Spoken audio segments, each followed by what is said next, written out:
अस्सलाम वालेकुम व्यूअर्स, मेरा नाम है Mohammad Usman Shahid and welcome to the another episode of you autography. तो आज हम बात करने वाले हैं नई सुजुकी स्विफ्ट 2022 की, जो अभी रिसेंटली पाकिस्तान में लॉन्च हुई है।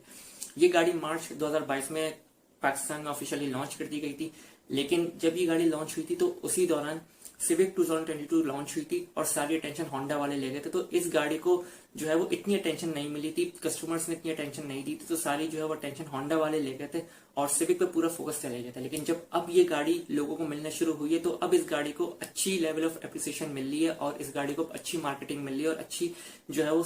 वैसे तो एडवर्टाइजमेंट सुजुकी वालों ने उस वक्त भी की थी, लेकिन उस वक्त जाहिर सी बात है सबसे बड़ा कंपटीशन सिविक था इसके लिए और सिविक पूरी अटेंशन ले गई थी। तो अब ये जब गाड़ी लोगों को मिलना शुरू हुई है तो अब लोगों ने इसको अप्रिशिएट करना शुरू किया है और अब लोग अवेयर हो गए कि हाँ यार, स्विफ्ट में वाकई जो है वो सुजुकी वालों ने इस बार बहुत चेंजेस किए और वाकई इस गाड़ी की सबसे बड़ी खासियत यही है कि जो है वो इसमें वो फीचर्स मुतारिफ कराए गए जो पाकिस्तान की लोकली असेंबल्ड अर्बन सेडान्स में भी नहीं होते या मिड साइज सेडान्स में भी नहीं होते। तो और ये जो वेरिएंट है ये पूरा 100% इंडियन वेरिएंट लॉन्च किया गया पाकिस्तान में, बल्कि इसमें 2-3 फीचर्स ऐसे लॉन्च किए गए जो इंडियन वेरिएंट में भी नहीं है। तो देखते हैं कि इसमें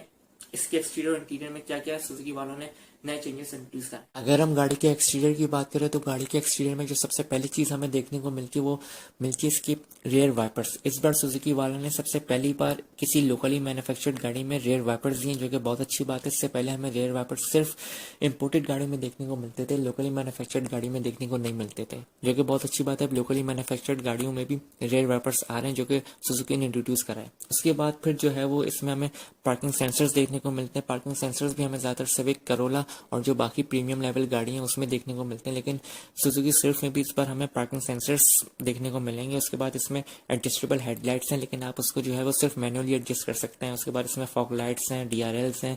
सनरूफ नहीं है इसमें, अलॉय व्हील्स है इसमें, और वही जो है वो जो क्रोम डोर हैंडल्स होगा वो इसमें जो है मुतारिफ कराए। अगर हम गाड़ी की सेफ्टी की बात करें तो सेफ्टी में सबसे पहली जो आई कैचिंग चीज़ हमें देखने को मिलती है वो दिखते हैं इसके एयरबैग्स। इसमें सुजुकी वालों ने 6 एयरबैग्स इंट्रोड्यूस किए हैं, जो कि हमें सिविक करोला में भी सिर्फ 2-2 एयरबैग्स देखने को मिलते हैं, जो स्विफ्ट में बहुत अच्छी बात है कि सेफ्टी के लिहाज से एयरबैग्स इन्होंने 6 दिए हैं। उसके बाद इसमें जो है वो ABS anti lock braking system दिया है, इसमें हिल स्टार्ट असिस्ट कंट्रोल दिया है, इसमें जो है वो ट्रैक्शन कंट्रोल दिया है, इसमें व्हीकल स्टेबिलिटी कंट्रोल मतलब VSC दिया है। डाउन हिल असिस्ट कंट्रोल इस गाड़ी में नहीं है, वो सिर्फ हमें यारिस में देखने को मिलता है। बाकी इसमें जो है वो child safety, isofix child safety भी नहीं दी गई है, लेकिन इसमें चाइल्ड लॉक देखने को मिलता है। उसके बाद इसमें इमोबिलाइजर का भी इस्तेमाल किया गया। बात हो गई गाड़ी के एक्सटीरियर और सेफ्टी से रिलेटेड, लेकिन जो सबसे बड़ी इन्वेस्टमेंट मुझे इस बार स्विफ्ट के अंदर नजर आ रही है वो ये आ रही है कि आने वाले कुछ सालों में जब इसका फेसलिफ्ट वेरिएंट लॉन्च होगा तो बहुत एक चांसेस है कि ये गाड़ी हाइब्रिड वेरिएंट में लॉन्च होगी, क्योंकि इसकी सबसे बड़ी वजह ये है कि सुनने में ये आ रहा है कि आने वाले वक्तों में सुजुकी और टोयोटा पार्टनरशिप कर लेगी। इसकी सबसे बड़ी वजह ये है कि पाकिस्तान जितनी भी अपनी सुजुकी की या टोयोटा की गाड़ियां बनाती है तो वो थोड़ा बहुत इंडिया के नक्शे कदम पर बनाती है। और तो इंडिया में ये होता 2016 में कि टोयोटा और सुजुकी की पार्टनरशिप हुई थी, मतलब सुजुकी की कुछ गाड़ियां टोयोटा खुद बना रही थी, बस उसको रीबैच कर रही थी, जैसे सुजुकी बलिनो हो गई या सुजुकी सयाज हो गई। तो ये इंडिया में टोयोटा वाले खुद बना रहे थे और उसको रीबैच टोयोटा के नाम से बेच रहे थे, मतलब टोयोटा सयाज या टोयोटा बलिनो। तो इसमें सबसे बड़ा फायदा ये हुआ था कि जो दोनों कंपनियां थी उन दोनों कंपनियों ने एक दूसरे के जो है वो 5-6% शेयर्स खरीद लिए थे और उनको टैक्स सेविंग में बहुत आसानी हो गई थी, क्योंकि इंडिया में भी वही हाल था जो आज पाकिस्तान में है और अभी भी इंडिया में वही हाल है कि गवर्नमेंट गाड़ियों पर टैक्स बहुत इंप्लीमेंट कर रही है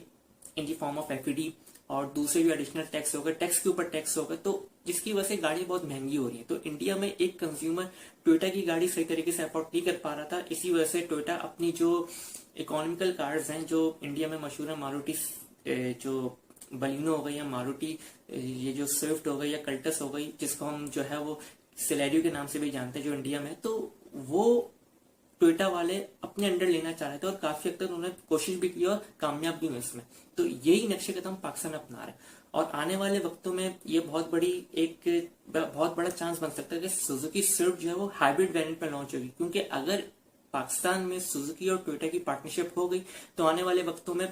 टोयोटा की करोला आ रही है जो कि हाइब्रिड वेरिएंट में लॉन्च होगी। अब हाइब्रिड वेरिएंट में लॉन्च होगी तो ये लोकल असेंबल्ड करेंगे। तो अभी टोयोटा ने बहुत बड़ी इन्वेस्टमेंट की अपने प्लांट में कि उन्होंने जो है वो पाकिस्तान में हाइब्रिड का प्लांट लगाया, मतलब जो जितनी भी हाइब्रिड की बैटरीज हैं वो पाकिस्तान में खुद लोकली असेंबल्ड होंगी, तो जिसकी वजह से कॉस्ट कट में बहुत अच्छी इंप्रूवमेंट आएगी और जो है इसकी जो कॉस्ट है वो तकरीबन आधी से भी कम हो जाएगी, क्योंकि अभी तो हमें बैटरियां इंपोर्ट करवानी पड़ती हैं। इसकी सबसे बड़ी मिसाल टोयोटा करोला क्रॉस का वेरिएंट है कि जो हमें अब करोड़ से भी ऊपर का पड़ता है, जिसकी सबसे बड़ी वजह ये कि वो हाइब्रिड है। तो अगर ये सुजुकी स्विफ्ट हाइब्रिड वेरिएंट पर लॉन्च हो गई, क्योंकि अगर टोयोटा वालों ने पार्टनरशिप कर ली सुजुकी वालों के साथ, और अगर सुजुकी की स्विफ्ट की बैटरी टोयोटा वालों ने खुद बनाई, जो कि करोला भी हाइब्रिड आ रही है, तो इसमें सुजुकी का भी फायदा होगा और टोयोटा का भी फायदा होगा, कंज्यूमर का भी बहुत बड़ा फायदा होगा कि जो अभी इंपोर्टेड गाड़ियां जैसे एक्वा हो गई या जैसे दूसरी जो गाड़ियां हो गई जैसे वीजल वगैरह हो गई, तो इनकी मार्केट एकदम से वैसे तो अभी भी लो हुई है, लेकिन उसमें ना होने के बराबर हो जाएगी। लोगों को कोई जरूरत नहीं पड़ेगी कि वो गाड़ियां बाहर से इंपोर्ट करना है, क्योंकि यहाँ पे लोग गाड़ियां एज अ लग्जरी इस्तेमाल नहीं करते, एज अ नेसेसिटी इस्तेमाल करते हैं। तो ये बहुत बड़ा फायदा होगा कंज्यूमर के लिए कि अगर जो है वो यहाँ पे जो है वो टोयोटा और सुजुकी की पार्टनरशिप हो गई, और बहुत 60 to 70% चांसेस है कि आने वाले वक्तों में जो है वो दोनों की पार्टनरशिप हो जाएगी, क्योंकि अभी डाइस2 टोयोटा के अंडर है और एक दो कंपनी और टोयोटा के अंदर है। तो ये पॉसिबल है कि सुजुकी की भी कंट्रीब्यूशन हो जाए टोयोटा में और हाइब्रिड सुजुकी वेरिएंट लॉन्च हो। जो सुजुकी जो अभी स्विफ्ट है वो आने वाले वक्तों में फेसलिफ्ट के तौर पे हाइब्रिड है, तो जिसकी वजह से लोगों को बहुत फायदा होगा। थोड़े बहुत महंगाई होगी, जैसे ये गाड़ी मुझे लगता है कि अभी इस गाड़ी की जो प्राइस है वो तकरीबन 33 तक चली गई है, 33 तक, और हो सकता है आने वाले वक्तों में 35 तक भी जाए। और जब अगर इसका फेसलिफ्ट आ गया और उसमें हाइब्रिड वेरिएंट लॉन्च हुआ, जो कि अगर इसने टोयोटा के साथ पार्टनरशिप की, तो ये ज्यादा से ज्यादा 40 पे जाएगा या 42 पे, इससे ज्यादा नहीं जाएगा। तो ये देखना कि इन्फ्लेशन किस तरीके की होती है आने वाले वक्तों में, लेकिन ये है कि ये जो गाड़ी फिर अगर हाइब्रिड वेरिएंट पे लॉन्च होगी तो इसको कोई हरा नहीं सकेगा। ये एक मुझे बहुत बड़ी इन्वेस्टमेंट नजर आ रही थी सुजुकी वालों की अपनी स्विफ्ट के साथ, क्योंकि इन्होंने कल्टस भी जो है वो डिसकंटिन्यू करने का भी न्यूज आ रही है कि कल्टस को डिसकंटिन्यू कर रहे हैं। ऑफिशियल न्यूज तो नहीं है सुजुकी वालों की तरफ से, लेकिन लोग कह रहे हैं और जो बड़े बड़े पेजेस हैं वो भी कह रहे हैं कि हम सुजुकी कल्टस को जो है वो डिसकंटिन्यू कर रहे हैं। उसके बाद फिर इसमें दूसरी जो सबसे बड़ी अच्छी चीज है वो है इसके फीचर्स। इसमें अगर हम इसको टोयोटा यारिस से या होंडा सिटी से कंपेयर करें तो इसमें दो तीन फीचर्स ऐसे हैं जो ना तो टोयोटा यारिस में ना तो होंडा सिटी में। उसमें से सबसे पहली चीज हो गई पार्किंग सेंसर्स। पार्किंग सेंसर्स में बहुत बड़ा रोल प्ले करते हैं और आज तक मैंने किसी भी लोकली असेंबल्ड हैचबैक में पार्किंग सेंसर्स नहीं देखे। उसके बाद फिर जो है वो इसमें जो है वो मैनुअली सीट एडजस्टर है, इसमें जो है वो एडजस्टेबल स्टीयरिंग है, आप अपनी मर्जी से स्टीयरिंग सेट कर सकते हैं। उसके बाद फिर इस गाड़ी में जो है वो जो इसका स्टीयरिंग व्हील है वो लेदर स्टिच इसमें बिल्ट इन है, तो ये मैं बड़ा एक सरप्राइजिंगली बहुत अच्छा फीचर है। तो ना तो ये मुझे टोयोटा यारिस में मिला है और सुजुकी स्विफ्ट में होंडा सिटी में सिर्फ मुझे जो है वो मैनुअली हेड एडजस्टर मिला, लेकिन होंडा सिटी अब टॉप ऑफ दी वेरिएंट जो है वो 40 पे जा रही है और आपको सुजुकी इन सारे फीचर्स के साथ, जैसे रियर वाइपर्स हो गई या आप में जो है वो ये गाड़ी में 6 एयरबैग्स हो गए, या गाड़ी में जो है वो दूसरी तरीके की चीज़ों हो गई, जैसे इसमें जो है वो क्रूज कंट्रोल दे दिया, क्योंकि क्रूज कंट्रोल यारिस में भी नहीं है। क्रूज कंट्रोल दे दिया, ट्रैक्शन कंट्रोल दे दिया, मैनुअली जो है वो आप हेडलाइट्स को कंट्रोल कर सकते हैं। तो ये बहुत अच्छी बात है कि इस लोकल असेंबल्ड गाड़ी में हैचबैक के तौर पे दी हुई है, जो कि आज तक किसी भी लोकली असेंबल्ड हैचबैक में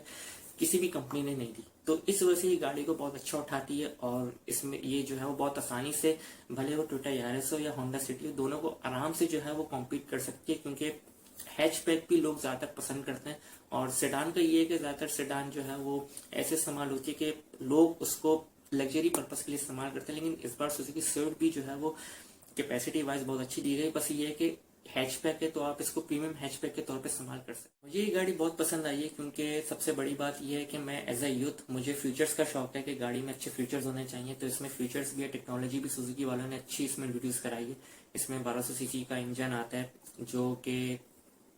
फ्यूल एफिशिएंट भी है, और जितने भी लोगों ने रखा है तो उन्होंने ये नहीं कहा कि गाड़ी अंडर पावर्ड है, तो जो कि बहुत अच्छी बात है। और सीवीटी होने के, क्योंकि ये गाड़ी सीवीटी है तो इसकी फ्यूल कंजम्पशन भी अच्छी है। तकरीबन लोगों का क्लेम है कि ये हमें 14 to 15 दे देती है।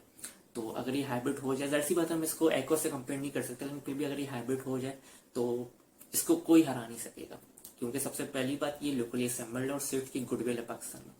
तो और अगर हम गाड़ी की जो है वो नेगेटिविटीज की बात करें तो मैं एक्सपेक्ट कर रहा था कि गाड़ी में पैडल शिफ्टर होंगे, तो लेकिन पैडल शिफ्टर सुजुकी वालों ने इंट्रोड्यूस नहीं करा है। तो उम्मीद करता हूँ मैं आने वाले वक्त में पैडल शिफ्टर हो जाएंगे, लेकिन इसकी जो बैक है वो भी थोड़ी स्पोर्टी होनी चाहिए, क्योंकि आगे से मुझे गाड़ी बहुत अच्छी लगी है। जिसकी ग्रिल है क्रोम की वो मुझे बहुत अच्छी लगी है कि उठाती है गाड़ी को। तो पर्सनली स्पीकिंग मुझे तो ये गाड़ी बहुत पसंद आई, एक्सटीरियर वाइज भी इंटीरियर वाइज भी। तो ये था सुजुकी स्विफ्ट का डिटेल रिव्यू, और thank you so much for watching, और अगले रिव्यू में मिलते हैं इंशाल्लाह।